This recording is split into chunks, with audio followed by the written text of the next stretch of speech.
Hi, my name is Fa Pawaka. You can call me Fa, and I am a mother of one, an artist at heart, and I like to work with sound currently.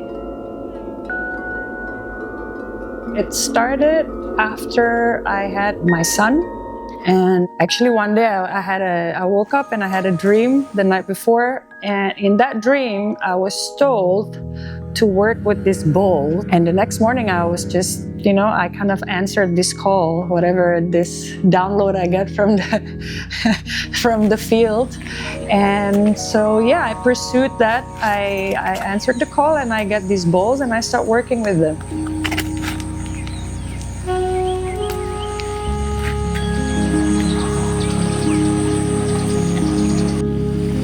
The effect was quite profound. So I started to give into my communities. And then from there, I started to grow.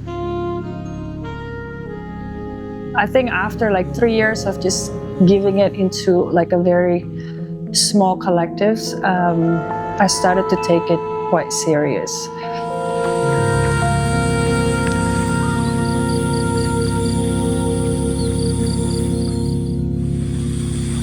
You know what, since I became a parent, I have to learn that as much as I really love routine, sometimes it's so hard because there's always new things and I'm adapting to that changes. I'm pretty good at that, but I think as I get older, I really am craving the routine, right?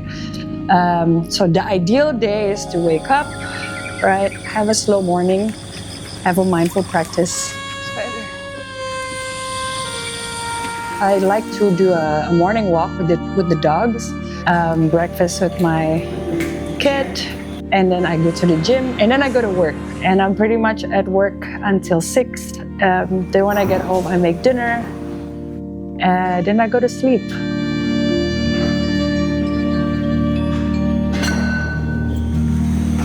I like to have a specific area where I do my practice. I think it's also important. That's one of the things that I like to suggest to somebody that would like to start, to kickstart their daily rituals. I don't know, it could be just a cushion on the corner of your room, but when you sit there, that's what you do. So it makes it easier for you to follow through with the practice.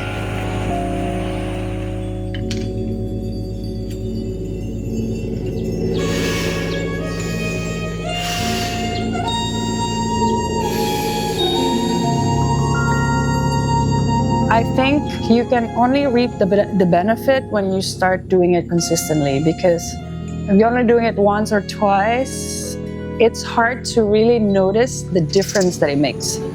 Because also, like, even if you meditate for years, like, there will be days that is so hard to focus, because your mind is like just everywhere. Well, in the past, I used to be very hard when I miss a practice.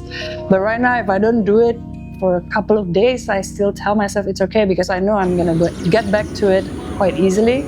Like, I was one extreme to the other, and now I feel like, oh, I'm finally here. Like, if you speak to me like a couple years ago, like if I skip one training day, I would be like, So now it's like, it's fine. I haven't gone for 3 days, it's okay.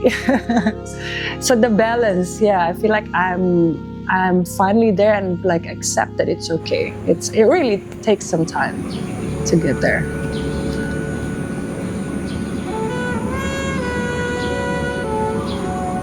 Individual, like humans we're full of dualities.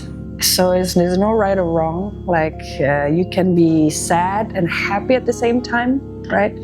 You can love someone and angry at the same time. And we're just full of that, And it's okay to have this complexity, a multitude of emotions and feelings towards yourself also. Like sometimes you feel really good about yourself, sometimes you feel really bad. And sometimes it happens at the same time. And it's okay, we're a complex being. And at the end, for me, the insight is to accept and surrender and be gentle, trusting the process with everything.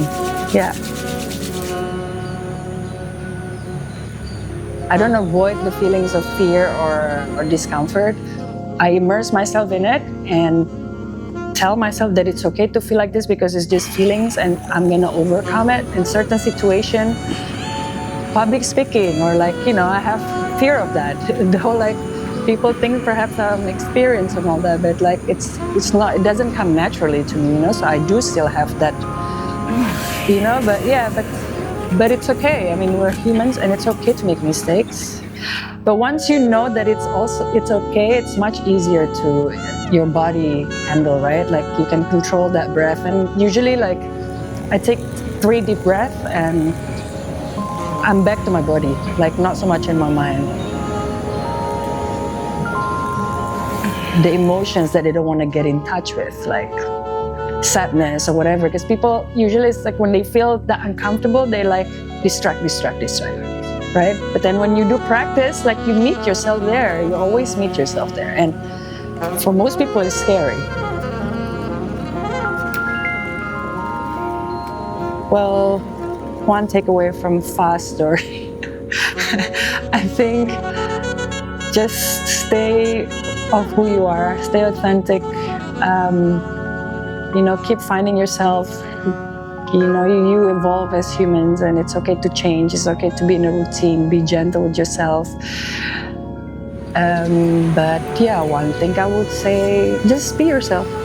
You don't have to live yourself for others. Whatever makes you feel good and whatever you feel is good currently, then stick with it. Go where it flows.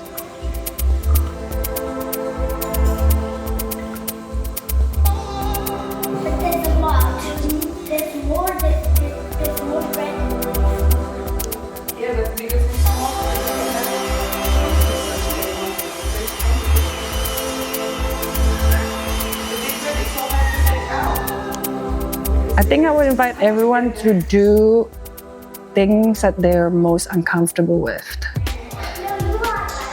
Because